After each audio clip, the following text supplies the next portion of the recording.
Welcome everyone. This is the All In FPL show. I am JB, and as ever, I am joined by the man, the myth, the legend, and thanks to a Darwin Núñez brace at the weekend, he's flying up the table. Alex Doyle, how are you, Doyle?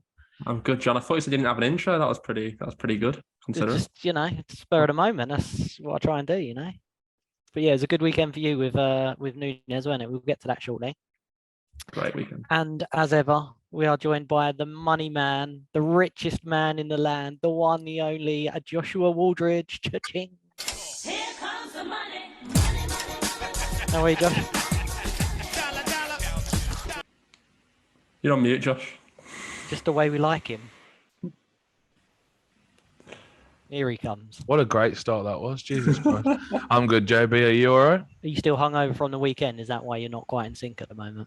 Yeah, I think I'm all out of calibration, yeah. Yeah, we had our Belushi's meet up, the fantasy football meet up at the weekend, which we do once or twice a year. It was a good one.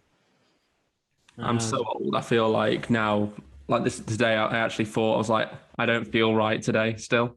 Like it's like a 2-day hangover, and that's when you know it's when you know you're getting on, I think. Well, that happens to me feel every like time. about 5 days to you right now, by now, right? Like every time I go out, it takes at least 2 days to get back to normal.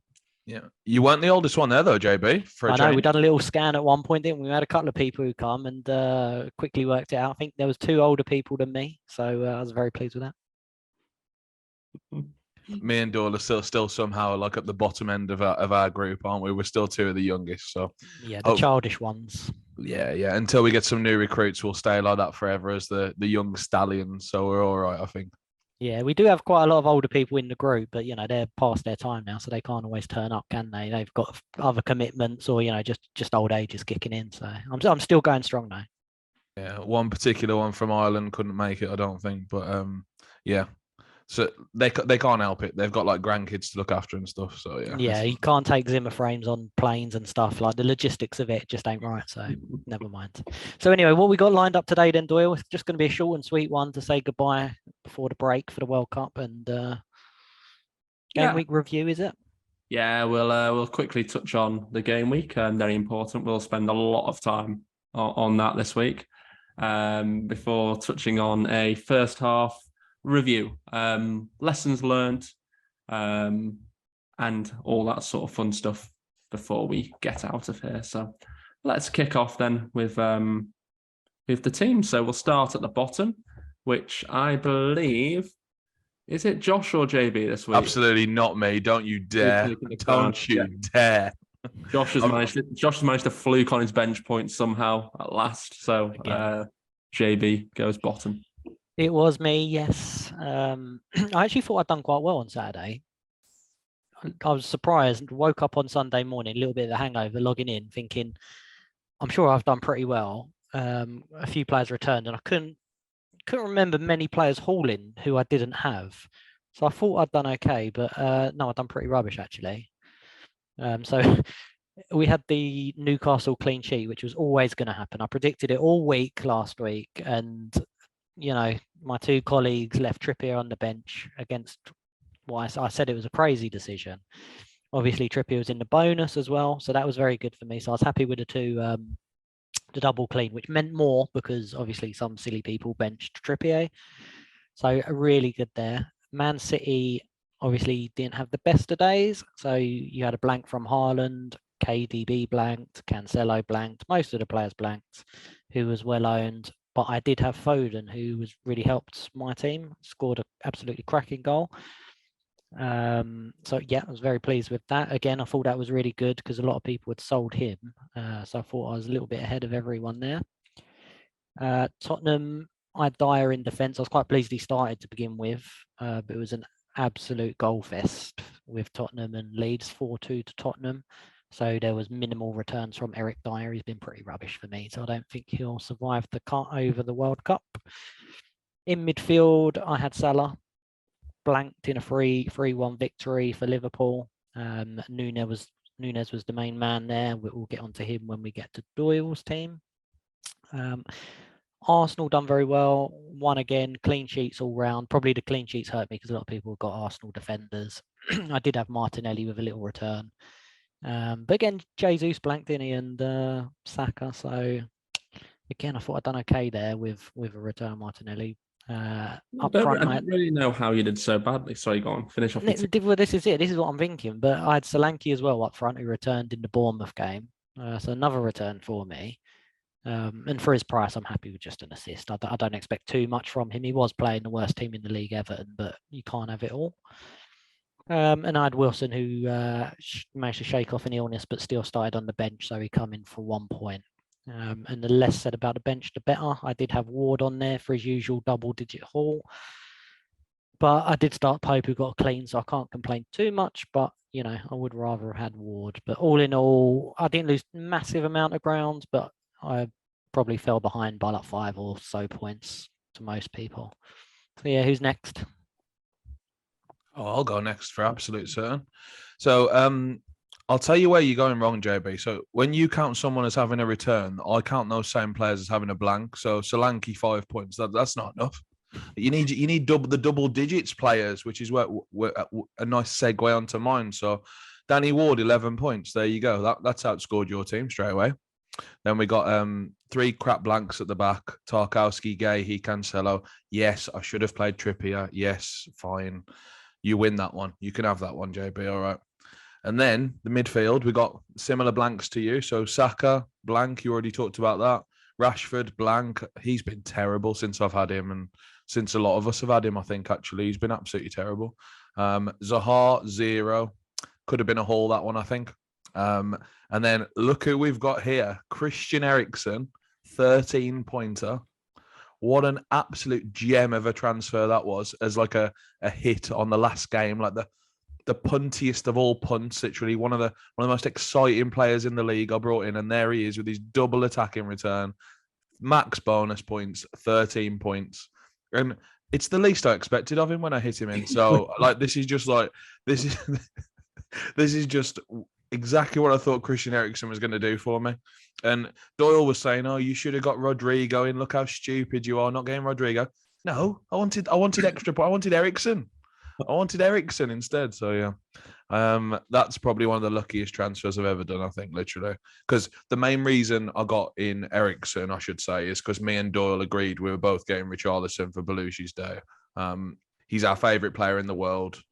He had the plum fixture, Leeds at home, and we both thought he was going to start. So we hit in Richarlison. We both had like a problem in midfield and striker, I think. So I hit out Anthony and Mitrovic for Eriksen and Richarlison. And obviously I got super lucky with Eriksen, and the guy who expected to get the points, Richarlison, obviously blanked. So yeah, the points came just in the wrong order.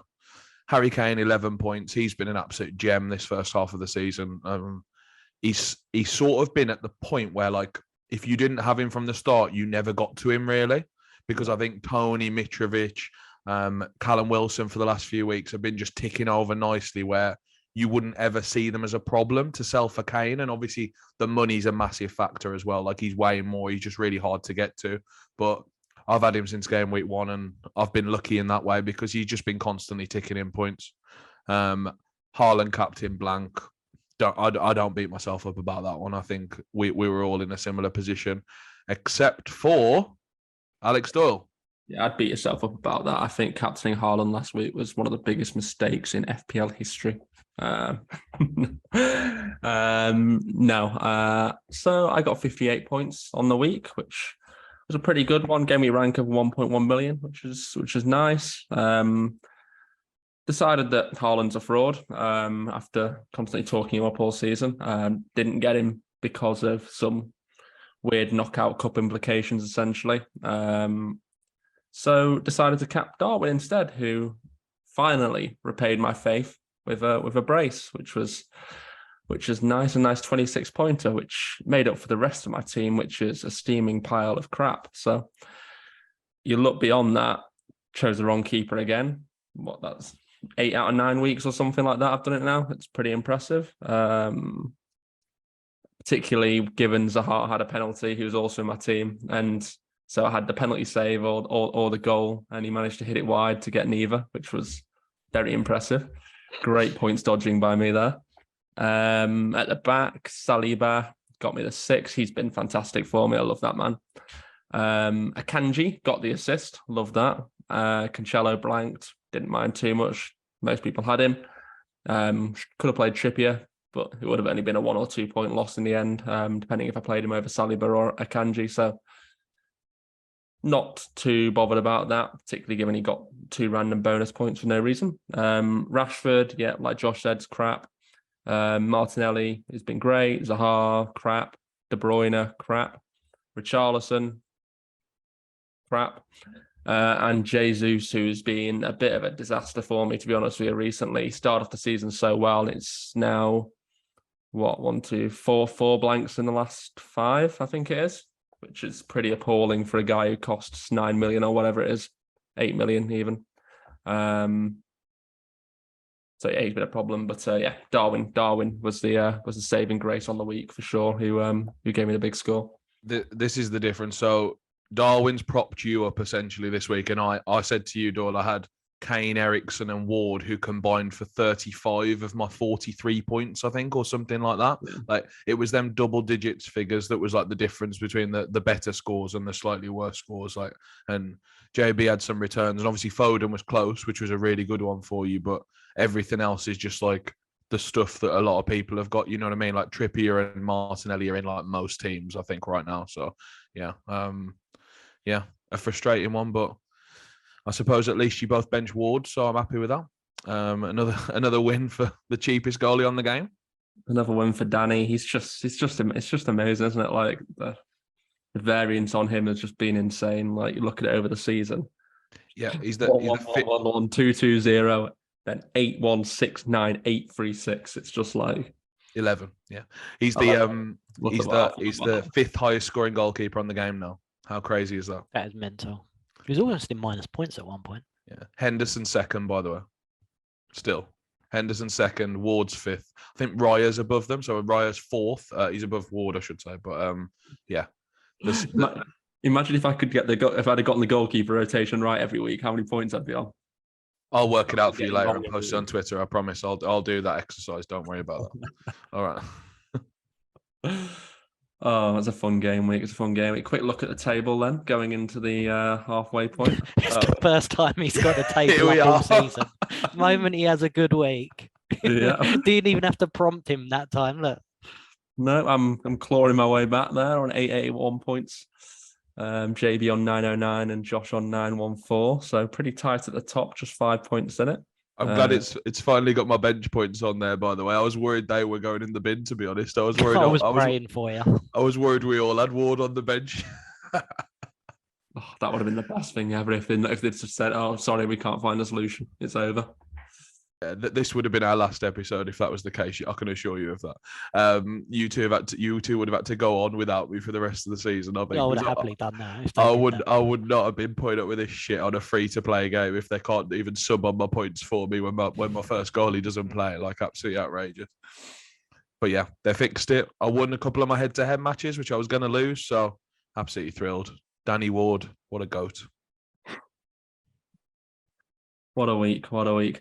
So next game week, is it a Friday deadline this week, Saturday, or? Yeah, Friday, mate. Waiting a while. Yeah, Friday, mate. There's got to be someone out there who does a podcast who doesn't realise and just is going to do a proper podcast thinking it's next week and gets it wrong. For sure. Someone will do it. That would be superb. I would have thought it would have been us, to be honest, if anyone. So yeah.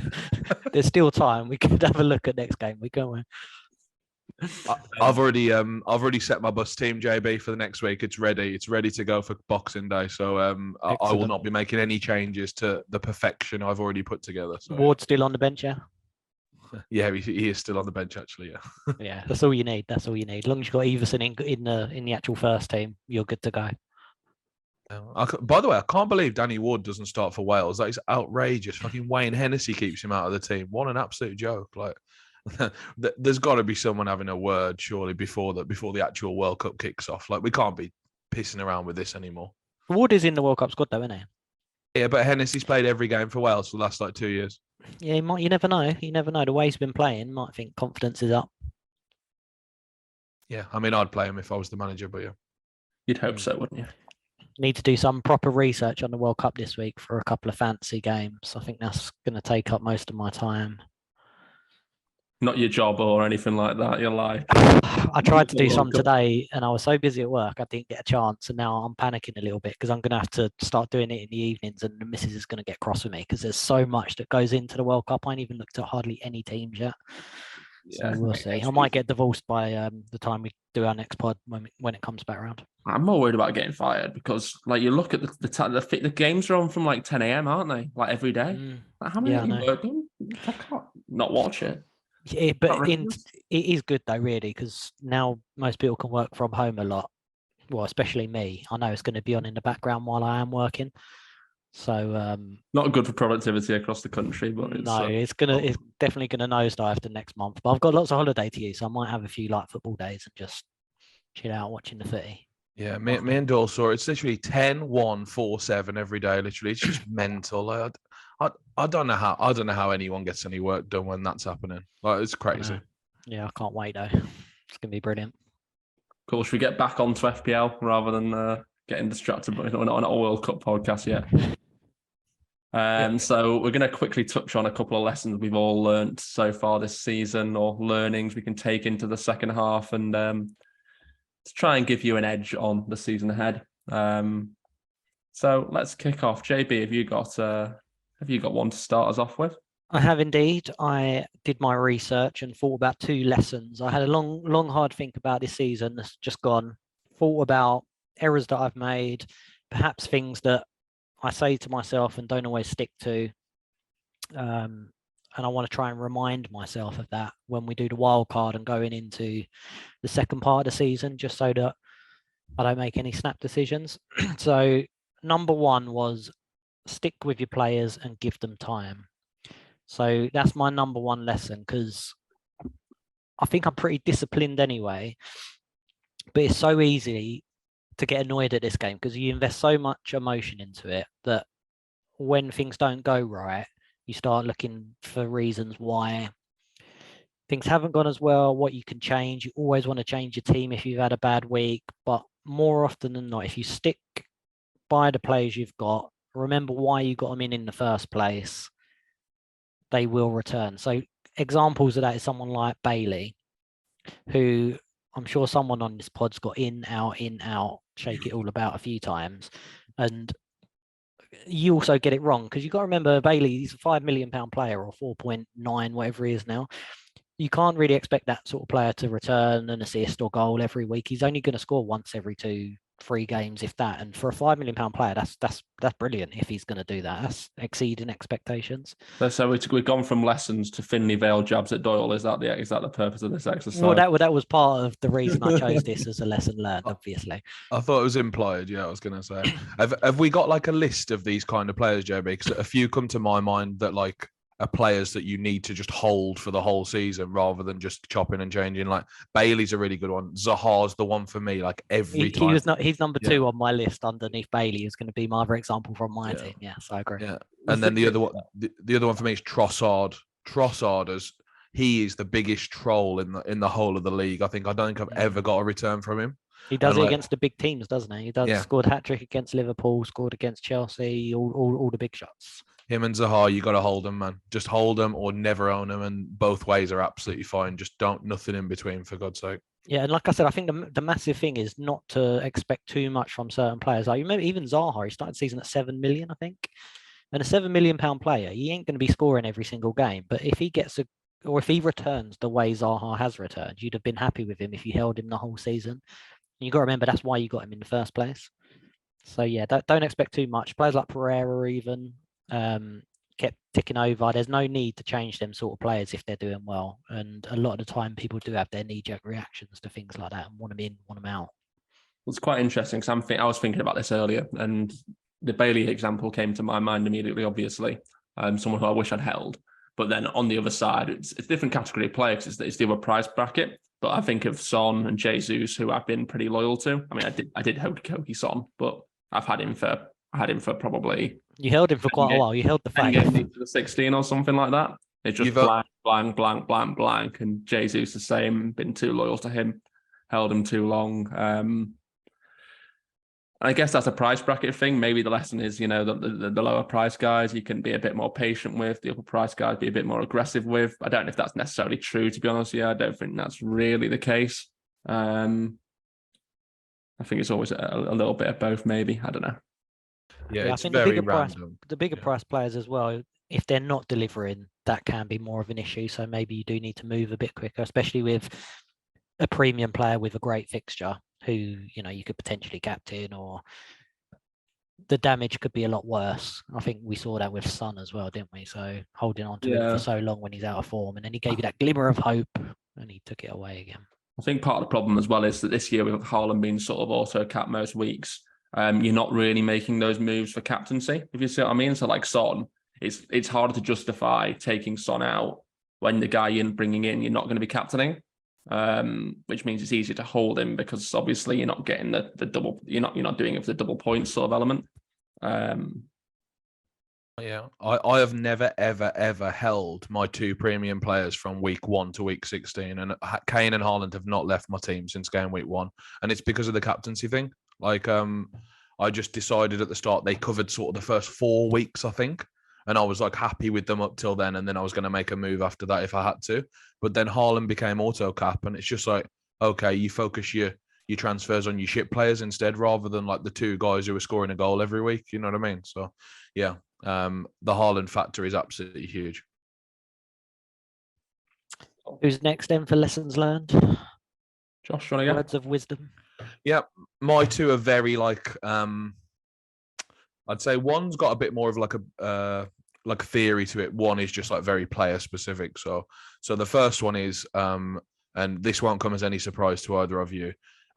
Pay as little as you can in the goalkeeper spot, and don't literally just leave it. It's so random. It's such a random position, which has sort of been shown by Ward and Iverson, but not really, because ultimately Ward has got all his points in the easy fixtures. In the first 8 fixtures, he did crap because he was playing against all the good teams. I think that the fact that it was so ridiculous, the split between the first 8 weeks and the second 8 weeks, does show the randomness of it. But also, like, ultimately he blanked 8 times against some good teams, like 5 of the good teams, and then he got sort of 5 or 6 clean sheets against the crap teams in 9 to 16. So yeah, I think a lot of people got shafted because they kept him for the first 8 weeks and then they sold him and haven't played him since week 9 basically, or maybe played him once in that time. And I just think, like, I've been burnt by making goalkeeper transfers before, and I'm actually so proud of myself that I've just kept the same 2 goalkeepers for 16 weeks. And I didn't look at the Leicester fixtures and saw, oh, they're amazing, but Ward's been shit for the first 8 weeks. So I'm just gonna give up on him and pick someone else and pay an extra $1 million or whatever. I like stuck with it. And I think, I mean, we'll come to it in a bit, I suppose, or like maybe in the episode just before we come back after the break. But if anyone is not picking those 2 goalkeepers on wildcard, I can't help you. Like, you have got all the data in front of you now to show that it's better to just have 4 million goalkeepers. He's 5th highest goalkeeper. I know Doyle's going to bench boost or some shit in week 16, so 17. So he can't do that strategy maybe. But anyone who's just playing normal FPL, I can't see how you can't go with Ward and Iverson for the rest of the season. I just don't understand. Yeah, I mean, Ward does have the benefit. I mean, it didn't look like it in the first 5 games, but Leicester are a good team in general. Like, so it's a lot easier. I think you can, if you're looking at a team like, for instance, I'm looking here, it's hard because, like, for instance, Travis hasn't played all the games because Neto was in, etc. But Bazunu is probably the best example. He's on 34 points, which is a big gap. Then you're looking at, a 30-point gap to the top, to the higher end keepers. So if you'd gone with him and stuck with it, it's more of a, I don't know what the conversation is then, whether you'd be looking to swap, etc. But yeah, I mean, in this specific case, where it's the Leicester keepers as well, then yeah, fair enough. It's completely different as well because Bazanu's 4.5, whereas Ward's 4 million. I'm just thinking in the terms of if it was them who's 4.0, if you see what I mean. If they were the 4.0 keepers, whether you still go with it. Like you say, there's a lot of random elements to it, but some teams are just really, really bad and just. Yeah, I think if you landed 30 points down right now over the 16 weeks, you'd feel like you'd ran a bit unlucky. You'd feel like, I don't know, you'd feel like you'd ran a bit unlucky. You'd feel like, I don't know, you'd feel like you'd ran a bit unlucky. You'd feel like you'd ran a bit unlucky. You'd feel like you'd ran a bit unlucky. You'd feel like you'd ran a bit unlucky. You'd feel like it would have made you like urge to swap it maybe. But I ultimately still think by saving the million, I mean, it's at least $1 million on some people. Some people spend more than this on their goalkeepers. Some people spend like 9.5 on the 2 keepers. Like I've seen a lot of decent players that we play with do that. These 2 guys are 8 million. Like 1.5 is a lot over 16 weeks to spend in different spots. And like you say, there's a lot of randomness to the keeper position, whereby saves, penalty saves, particularly are quite random. Clean sheets, yeah, still a bit random. I agree. Wait till he has a penalty save. Jesus Christ, he'll be the top scorer on the game. He hasn't even had one of them yet. He's just been flying in the clean sheets and the saves recently. And let's be clear, he looked absolutely abysmal in the first 5 games, as you said just now. Like, he looked atrocious. But Leicester have not changed any players over the last sort of 2 years. They've got like largely the same team over 2 years. They've added in a better centre back, who's absolutely class, by the way. And like so that's just an addition to the squad. They haven't like lost anybody really. They've still got James Justin. They've got Castagne. Like, they've got a really good team from 1 to 11. Genuinely, now that Ward's a good goalie as well. And like, I just think that's the difference, though, right? Like, Face came in, Face, how do you pronounce it? And he came in game week 8. I think he started playing. Looking at this, and obviously it tightened up since then. Yeah, and obviously, like, well, he played in 6, I think. Then like the 7, they no, he didn't even play in 6. Actually, he just like came on the game in 6. Sorry, I should say. So obviously, all the games got postponed in 7. Rest in peace to Our Majesty. And then in week 8, they lost 6-2 to Spurs. So that was a good debut for him to be. And then, but again, it's fixture based. Like, in the first 6 weeks or the first 8 weeks, like week 6 and 8, they played Brighton away and Tottenham away. Those are 2 really tough games in this league, like especially the way Brighton were playing under Potter at that time. And then they played the likes of City already at that point. They played Liverpool. I think they played Liverpool isn't a tough game, obviously, but they played like most of the good teams up to like week 8. And then the fixtures just flipped. And it's just a case of like I played my wild card in week 9. There was no way I was getting rid of these goalkeepers, even though he hadn't scored a point up to that point. He hadn't got any points, but like the fixtures were just too good, and he's a 4 million goalkeeper. Like, you just have to set your bar a bit lower, in the same way JB was talking about Bailey. Just like the points expectation of this guy should be so low that he's just going to hit it through randomness, I think. And like weeks 9 to 16, he's obviously, I couldn't have dreamed in my wildest dreams that he would be the top scoring goalkeeper on the game in that period, like by some distance as well, by the way. But yeah, it's sort of evened itself out now, and I'm sure he'll be top goalkeeper by the end of the season. I certainly agree with what you said about the money wise. I think that extra million, 1.5 million allows you to, spread it around. You can get Kane instead of Jesus with like a bit of shuffling elsewhere in the pack or something. Maybe that's obviously what you've done. One question for you though. You've been saying how the fixtures have turned and he's done so well. You can't get rid of him on your wild card because of the fixture swing that went up to game week 16. And then you said you're definitely going to keep him. Like, there's no way you're getting rid of him. For the first 10 games after the World Cup, in 6 of them games, Leicester are playing Newcastle, Liverpool, Tottenham, Man United, Arsenal, Chelsea. So would you not be tempted to get Ward for 4 million and then another 4.5 goalie for 0.5 more just to cover them games? He's literally playing the top 6 teams in the league. My second point. I'll let Doyle answer that one.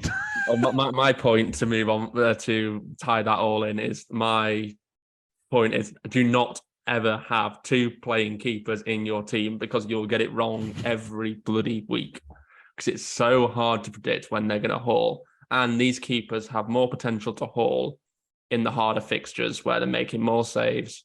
Because when they do get the clean, they tend to get loads of saves, baps, all that sort of thing.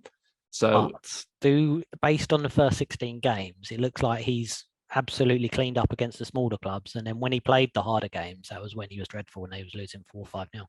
It's the face factor as well, mate. Doyle's set it up on a plate for me. They've got this new centre back now who's absolutely elite by the looks of it. Like, he has played so well. I think he's going to play for Belgium probably. Next week or whatever. We'll get to see a bit more of him, but they've just got a good defense. That like Newcastle at home, that doesn't worry me. Newcastle haven't scored a bag full of goals. They've obviously done pretty good against some of the worst teams, but Leicester just aren't in that category anymore. Leicester are like above the worst teams for sure now.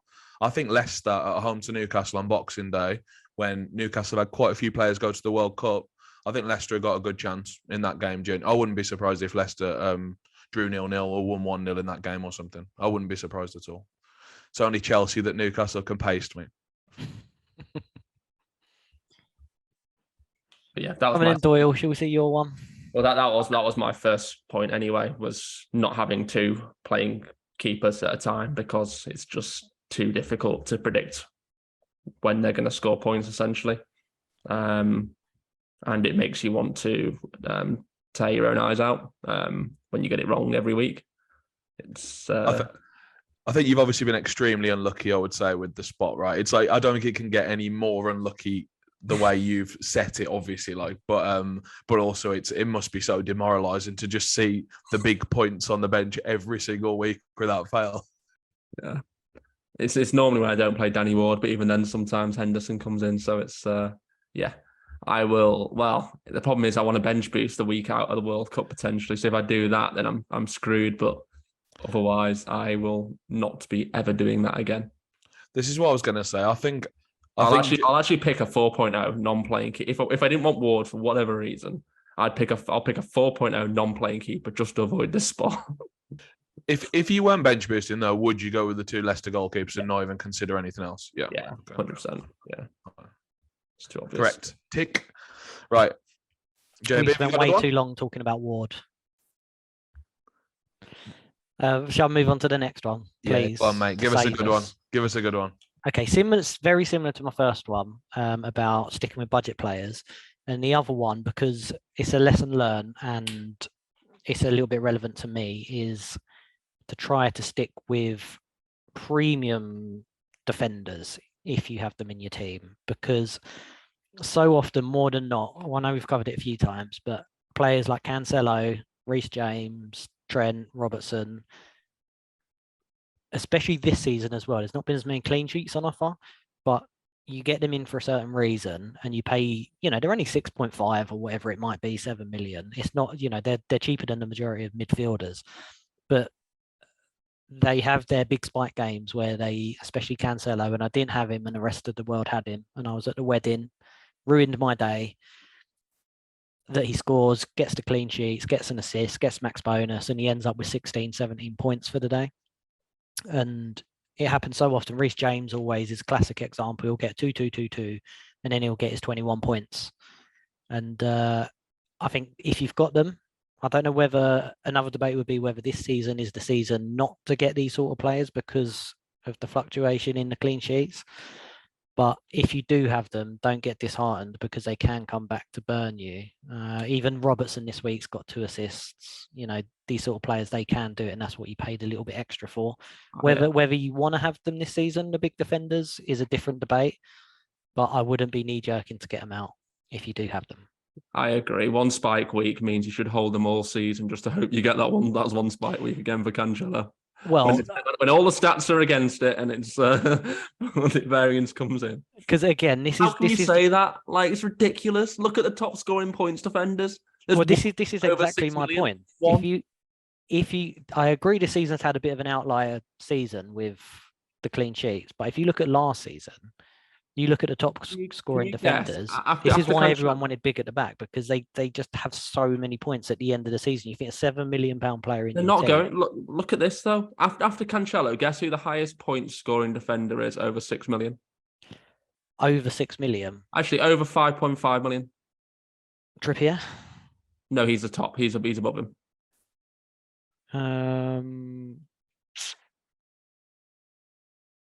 Van Dijk. Like, the premium defenders have been awful. No, I'm just looking at the list now. So he's on the page, right? That would have been the best guess the world has ever seen. I was going to say guessed it. No. I'm just scrolling down now so I can have a look for myself to see what they was talking about. But yeah, I do get that. I'm looking at the points and nobody is doing well this season. But it's definitely the season so far of the cheap defenders. And you look at Liverpool's defensive record, and it just doesn't inspire you. It's so bad. It's really, really bad. So like, I just think it's a year to pay down personally, as much as you can. Even Cancelo, who's gotten 70 points, like I said, you know, he's gotten a few spike weeks, but his underlying numbers are really bad. He doesn't look like he's creating that much. I think you can pay down there and get the same from the cheaper defenders there, like a Kanji, for instance, the assist machine, a Kanji. I just think that when we come to doing we come to do our wild cards, there's a lot of money that can be spent this season. Like that, even Josh was going on about his midfield. He's going to spend like £2.50 on it, and there's going to be so much money left over that, apart from Haaland, maybe people want to go for Haaland and Kane after the break, but then there's still so much value in the strikers that if you want, are you really going to be putting in like a Botman or Shah or something or Castagna when you've just got so much money kicking about and you could put in someone like Robertson or someone better? It's going to be tough for a lot of people not to do that, I think.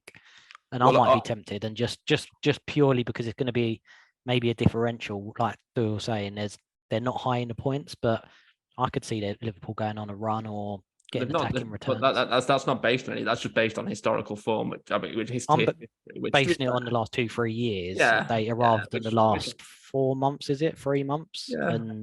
Which is fair, but this season they've shown absolutely nothing to suggest they're gonna start putting it together. But I get what you mean. They come out of a World Cup break. Maybe maybe Klopp gets them on the training ground, figures some stuff out in the break. Well, you can't with most of them because they're on bloody international duty, but I think I'm going to go bargain basement defence and just pile the attackers. It'd be an interesting approach. I think Kane and Haaland could be very popular.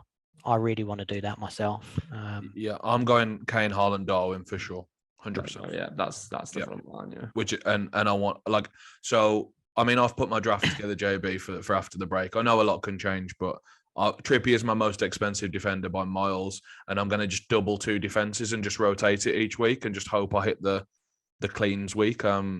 The best 2 that rotate that I can see so far are Man United and Villa. So I'm just going to play Dalot, Shaw, Dean, and Cash, and just try and get the attacking returns as well as the double clean sheet shot every week. So yeah, I'm just going to play it like that and just hope I hit the positive variance. I think Kanji is probably the most essential player in the game, but it's fine. No, that's Trippier for sure, 100%. Which brings me on to my point, which is never bench Kieran Trippier. I am not going to bench him for the rest of the season. It is outrageous to even think about benching him, and we made a pretty big mistake at the weekend. He just scores points every single week, and it doesn't matter whether they're being lucky or not lucky. He's been lucky some weeks for sure. He has scored points every single week. His numbers are outrageous. So since game week 6, so that's obviously just before the Queen passed away. I'm going to try and mention that 8 times this podcast. 8, 5, 7, 7, 6, 9, 2. What a joke. 11, 12, 7 is his score since then. That is absolutely disgusting. He started at 5 million.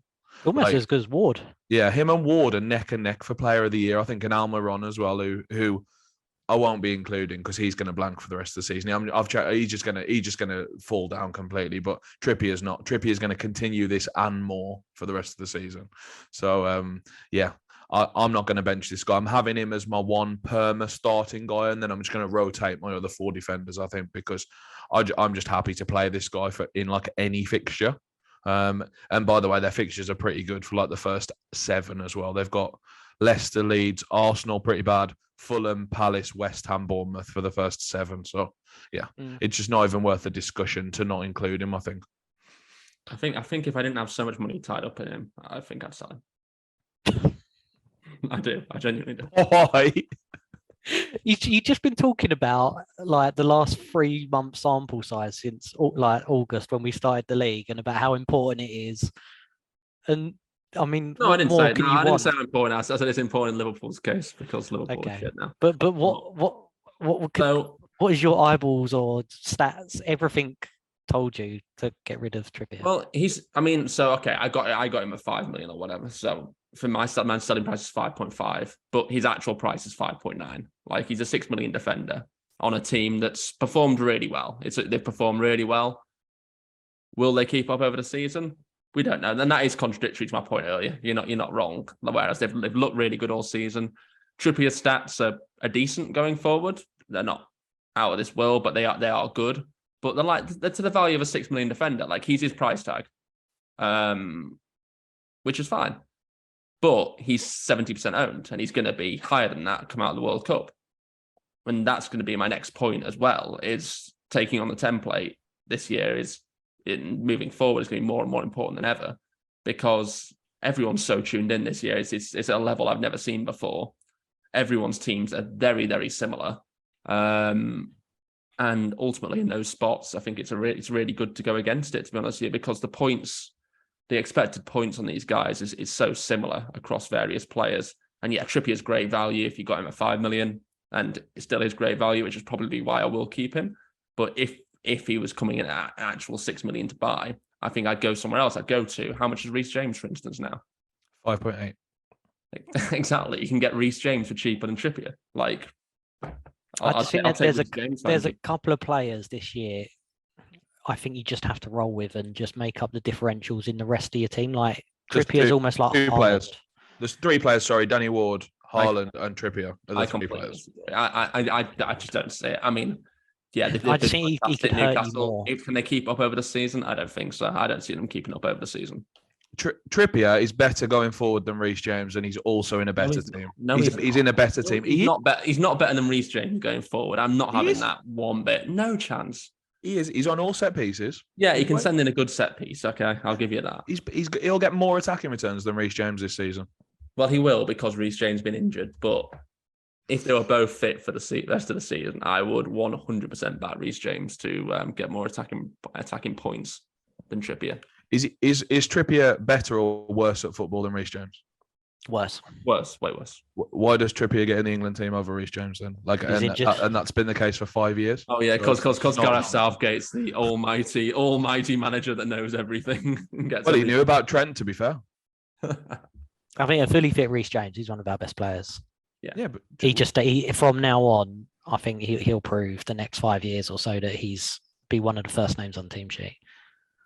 And I think Trippier's a good option. I think he'll probably do really well. But I think there's enough of a chance that he will fail. Newcastle won't be as good coming out of the break. He won't get the points, and you can make the points up on other guys around him, essentially. I understand your point of taking it on, but that's not the spot I want to take on. I'm happy to have Trippier, Haaland, and Ward and take on everything else, basically, because there'll be 3 really highly owned guys. And Andreas Pereira, I'm not taking him on either, by the way. So he's going to be like my first sub, obviously, in my team.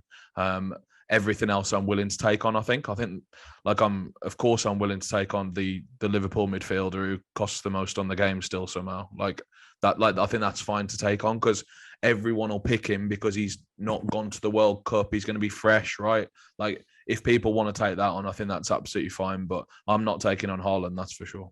So I think Newcastle are going to be one of the best placed teams after the World Cup. I fancy them to go on a bit of a run, because you think all the other teams, Arsenal, Man United, Man City, sorry, with Champions League football, near enough all the players at the World Cup. Newcastle just they have a break every week. They have no Champions League football, no European. They just one game every week. I think they'll be fresher than most teams. Their towels are up. They might even buy a couple of new players if the Saudis want to spend some money in January. I just wouldn't take on Trippier. I think he'll do more harm to you guys. I'll counter that with the fact that Newcastle's best player is Miguel Almiron. Yeah, and what I will say as well is he's got all these great players. I do agree. I think they're good points. They've got the freshness. They've got lack of Champions League, which is really good. I think they're cheap. Triple Newcastle will be essential for me, I think. Yeah, I think I'll avoid that. Yeah, I won't be going triple, but they have got a very paper thin squad still. Like we were saying this on Saturday, I think that their 11 is so good. It's really, really good in like every spot. It's the same as Arsenal actually, but the squad is quite paper thin still. Like 2 injuries and they are like not in contention anymore. Like I'm not joking. Like 2 specific injuries for both of those teams, and they're just like Arsenal are out of the running, Newcastle are out of the running. It depends where the injury is, but their squads are just half the size of Man City. Like it's. Sorry, I was just going to say, they just remind me a lot of like Everton back in the Moyes days where we were challenging for the top 4. We were in this exact spot so often. And I think that's part of it in my brain is the story of Everton was we'd always drop off at some point. It would start going wrong. We'd get a couple of injuries. It would just start going off. It would tail off. And I'm wondering if that's going to happen to Newcastle. I think they're going to do well. I fancy him to do well. It's going to be Joe Linton, Shelby, and Longstaff for me. Triple up after the World Cup. We'll see. How do you fit that along Billing? That'll be tough. And Billing. We'll get Billing in. Is that all our lessons learned then? Has anyone got any more? No, I mean, I think just emphasising on the point that I was making there really is just the fact that I'm not saying to go anti-analytics and not pick,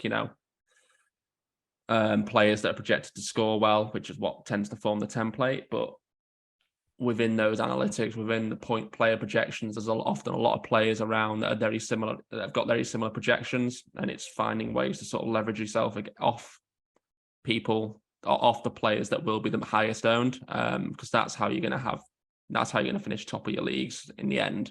Because ultimately, while the template has been fantastic so far this season, it's just not possible for it to sustain because the variance is just so high in this game. Like the point spreads are just so random. That long term going against these picks, I believe, aside from a select few being where there's a massive misprice, or there's like Haaland, who is just next level and probably is a massive misprice. Let's be honest, he should probably be 15 million. Ultimately, I do think that going against a template is the way to play and is the way to have the most success. But yeah, I just got another one, I think. So I think it's linked to that, my one. I think we're in the most unprecedented situation where we're essentially starting a new season on Boxing Day is the way I would describe it. I think it might not be quite as extreme as that, but I think it's getting pretty close because we're taking a month and a half off from Premier League football, which is only like a month shorter than the summer break when we go from like May to August. So like this is like having a summer off with not with limited training, I'd say, because they're all like most of the good teams have gone off with their countries, right? But the difference is FPL have adjusted the prices of a lot of players. So I think it's a really good time to be looking for people who've like dropped in price by 0.5 or 0.4 or something like that. And like who've got a fresh start. They might have good fixtures to start with after the break, for example. And like, as I said, I was messing around. I was saying like, I might double Man United and Villa defense, but Dalot, Shaw, I think Dallow's gone up actually, but Shaw, Cash and Dean all started the season at 5 million, and they're now at like 4.6 to two of them are at 4.6, one of them's at 4.8. Now these are 4.8, yeah. Yeah, 4.6. Yeah. And but I can't remember whether Dalot started at 4.5 and has gone up to 4.8, or whether he started at 5 as well and has dropped to 4.8. But anyway, you get these four defenders for an average of 4.7 million per player, because you got 2 4.8s and 2 4.6s. These are all players who've historically produced on FPL in to varying degrees of success, but definitely like more than 4.7 million prices, like which is like what their average price is. So I really think one or two of those four will really go off in the second half of the season, and there must be countless other players that have gone down in price that are sort of now like underpriced because they had a bad first 16 weeks. But there's like, I think it's a really good exercise to do between now and the 26th of December, just like looking who's dropped significantly. Are they too underpriced for like the fixture run they have, for example, or like for the chances that they might come back and just be like their former selves rather than what they've produced so far this season? Yeah. Right on from that is players that got injured as well. So like Reece James, we mentioned earlier. Another Newcastle lad we forgot about is Isak. I don't know when he's back, but I'm guessing he'll be back for Boxing Day. That's interesting. As other interesting picks, those sort of guys that have been out for a while and people sort of forget about, and we'll see how popular they are when they come back. Yeah, I love that one. That's how I like to play the game anyway. At the beginning of the season, I always start by selecting the best value for money players and then build around that. And it's really, really good point that if you just have a fresh approach to it and look at who you think's value for money, if the season's basically starting on Boxing Day, that's a really good way to design your team, I think. And I really like, I was already looking at Cash and Digne as well myself.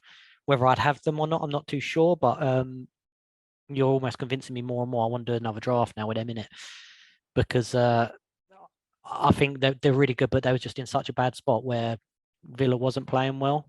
And then obviously new manager now with Unai Emery. The last few games they've looked really, really good. And obviously Cash has been injured as well, so he's missed the majority of the season anyway. But they've got attacking potential as well. And I think if this was in August and they was both 4.6, 4.7, we'd all be looking to try and get them in our team. A good example that's like Ben White. He was, soon as the teams come out, everyone thought Ben White and Tomiyasu, 4.5 million, get him in. And as it turned out, it was slightly different with Saliba, 4.5, and Tomiyasu didn't obviously play as much. But obviously, if you did stick to that, the cheaper players who you think are value for money, it would have turned out well for you. So yeah, I definitely think that's a really good point, Josh. Yeah, and as I mentioned, Man United and Villa rotate really well. That's a freebie from me. I don't often give out my double defense rotations or whatever, but like their fixture run is ridiculous for like 15 weeks. If you rotate them two, you get to play Notts Forest most weeks basically, which is just amazing. So yeah, just have a look at that one. It might be people who are a bit less punty than me might go like just one of the Man United and one of the Villa and rotate it for one slot every week. But I think it's a really nice rotation for cheap. Sadly, you won't be able to, JB, because you'll have Cancelo, Robertson, Trippier, Trent, and Cancelo. Yeah, Reece James. I'll try and get 6 of them in if I can. Might even go with Kepa in goal as well. Biff off Ward. Get another premium team goalkeeper in. No, Kepa wouldn't be one of those. You mean Edison? I think he plays for a premium team. Chelsea. Yeah, true. All right. Chelsea. I'll stick with Pope. It's absolutely done. Yeah. No, mate, you're not, mate. Can we just finish with this? You're not going with Pope over Ward and Iverson, are you? I'm not going with Pope now. I won't be going with Pope, I don't think. Thank God. Because, like I said, there's too many other options for Newcastle at the moment.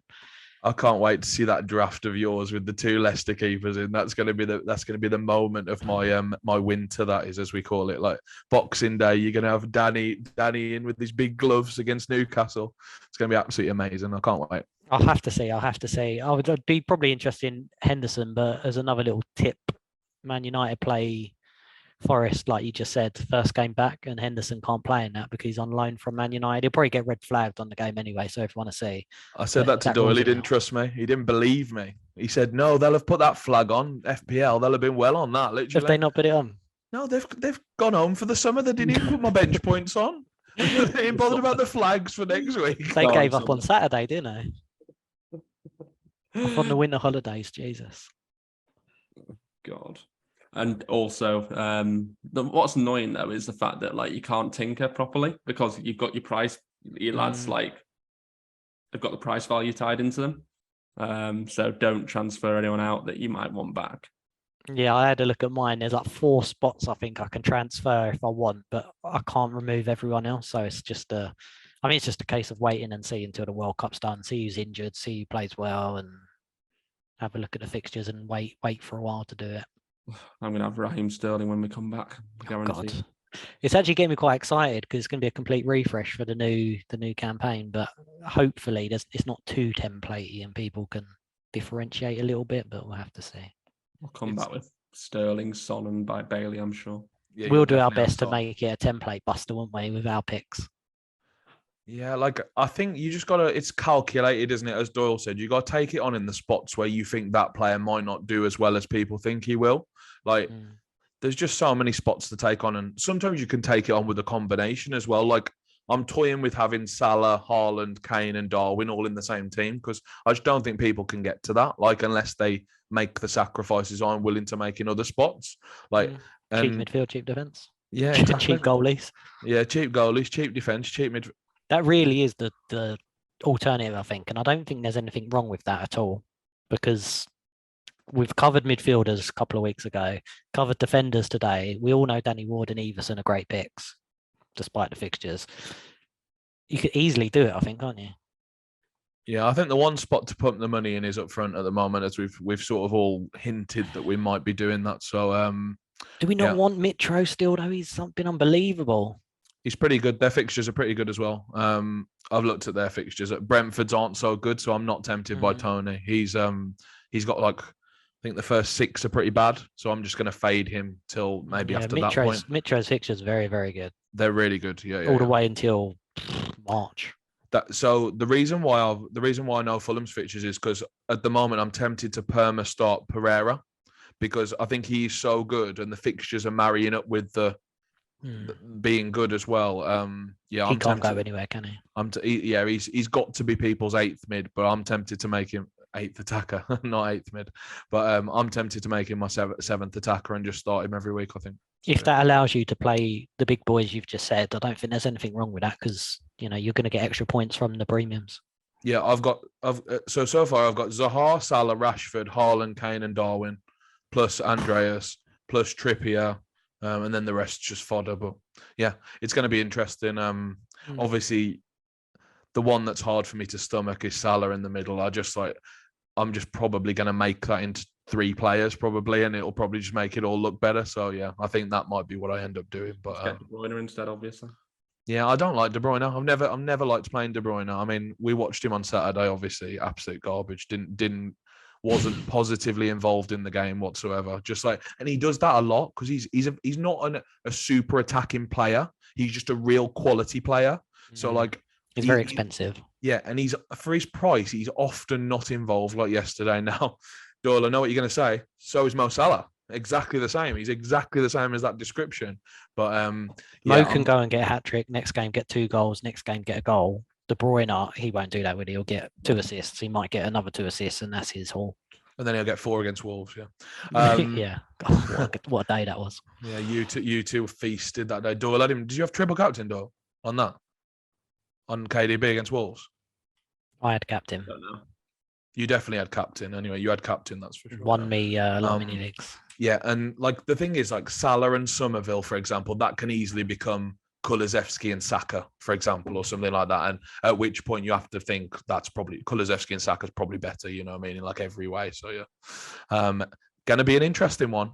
And should we commit to doing a video over the next few weeks, just about something random, rather than it won't be FPL related, probably, or very loosely FPL related, but we'll probably just talk about general football or something about the World Cup or something. We can do that for half an hour, can't we, or something like that? Yeah, well, after this half an hour pod that's lasted an hour so far, we're really good timekeeping over here. It's because we love the game too much. I've already done all my drafts for week 17. I'm ready. You know what I mean? I want it to be on Friday. I'm ready to go. You know what I mean? It's so yeah. I'm fully behind that. We can definitely do a few 30-minute pods, can't we? And we can talk about the World Cup and then obviously talk about which players are doing well, who looks good, and stuff like that. Yeah, sounds fun. Just before we go, then tips for the World Cup. Should we have a beer bet? A real bet. We'll pick a team each to win the World Cup. I mean, you can pick Saudi Arabia if you want, but you can make it a good one. What do we think? I'll go last. Go on, I'll give you 2 the first and second picks. Go on, Josh. We'll go from top left. Well, I'm not taking the favourite. I'll never take the favourites in this spot because I want us to actually have fun together. So we'll see which one of you is the horrible friend, basically, in a second. We could do one top seed each, a top 5 seed, and then one. Here we go. Right, another half an hour. No. We'll do one top seed to win, and then we'll do one team that's outside of the top 5 or 10. I don't know how many top teams there are off the top of my head, but and then whoever goes the furthest out of those teams wins. Okay, and then an outsider, yeah. That's what I mean. Sorry, that's the outsider. So, right. the team, so 3 teams each. We'll go. No, 2 teams each. One from the top 5, one not from the top 5. And the one not from the top 5 is just whoever gets furthest in the comp rather than trying to win. You know. I mean, the FIFA rankings are Brazil, Belgium, Argentina, France, and England. So I think it's 3 from 4. I think, boys. I will take. Against all odds, I'm going to take the Belgian boys to finally overcome how shit they are at every international tournament. I think it's all going to come together this time with face at the centre of defence. I think this is actually I think this is the worst you've ever been on a podcast, Josh. I think you've gotten everything wrong today. Everything you've said, I've disagreed with, I think. I'd have gave you them for the second pick, for the outsiders pick, but you can have them for your main pick, so that's fine. Yeah, they're my main pick for sure. I'm a European kind of guy. Fair enough. 20-1 on Belgium you can get. Yeah, I'll be just if everyone's rushing to back them now, Josh has tipped them. The bookies will be closed down after the World Cup. Literally, none of them will be able to run anymore. Go on, Doyle. Argentina, I'll have. It's Lionel Messi's probably final World Cup. I'll take him to bring it home, I think. they've just performed really well in South America. Different stage, but yeah, I think it's fine. I think it's time a European team doesn't win the World Cup. Fair enough. Okay, I'll go third pick. So it's not, I'd rather have had first pick, but I'll go for. I'll take Brazil. I'll go with Brazil. They're a pretty decent team. Got some good players. Probably used to the similar type of heat as well. It's hot in Brazil. Very nice yellow kit, and I think they will do well. So yeah, I'll take a chance and I'll go Brazil. Next. I saw on so Bet365 are doing this free get to play game, right, where you predict who's going to be the winner of the World Cup, right? And so far 60% of entrants have predicted Brazil to win. So I am never ever going to take that pick in a million years. I don't care if they were the last ones on the board. I would have took Iran 100%. All right, you go first this time, JB. We'll go snake order. Oh, brilliant! So I get Brazil and I get to go again. All right. Well, next one I'll go England. No, they're in the top 5. You can't have them. Right. Okay. Who did you say was in top 5? England and France were the 2 we didn't say. Okay, I will go with Spain. Yeah, they're 7th. JB is such a he takes every edge possible, man. It's crazy. He's I mean, they ain't won in a while. They've had former glories, but I'll take a chance on Spain. See if they can come back to their between 3, man. I'm between 3. I reckon it's going to be Germany, Portugal, and Holland for Doyle. No, I'm gonna go for. It's going to be Uruguay or something, and he's going to. And that was close, but no, Denmark. Okay. Very outside. God, they do love a major tournament. They're like one of the most overperforming teams I've ever seen at international tournaments. It's insane. I back them to win that group as well. Not bad team. Certainly done well in the Euros. Yeah, Uruguay. I love Uruguay. I think they're so good going forward. I think they got a really good team. So, yeah. Uruguay it is. I like Netherlands as well. Yeah, I never like Netherlands, but they are obviously pretty good. They just tend to bottle it very frequently. Yeah, and that's because I was looking at the World Cup teams today and the fan teams and stuff, and I was like, Netherlands, they always bottle it. But then I was looking, they seem to have tightened up a lot at the back recently. So I think, Gakpo could be a sneaky star, I think. So, yeah, I quite like them. But yeah. Oh, nice. I guess we'll end it there. And just on the note that Darwin Núñez is the greatest striker in the Premier League. Plays for Uruguay, by the way. Great team. Josh, what'd you say, Josh? Then go on. Take us out, Josh. Oh, yeah, sorry. Right, please like the video, even if you didn't like it. Please subscribe to our channel, All in FPL. Obviously, that's our Twitter handle as well. That's our YouTube name. And yeah, thank you for listening, everybody. And when Uruguay and Denmark win the World Cup and everyone's bet on them because of our picks, just DM us and we'll take a slice. Just a beer for me. I'll just love a beer especially after Saturday. Back in the mood now. Just get me a beer. It's all right. No, I want 25% of the money. So forget about what Josh just said. See you, boys. All right, guys. Bye from me and Philip.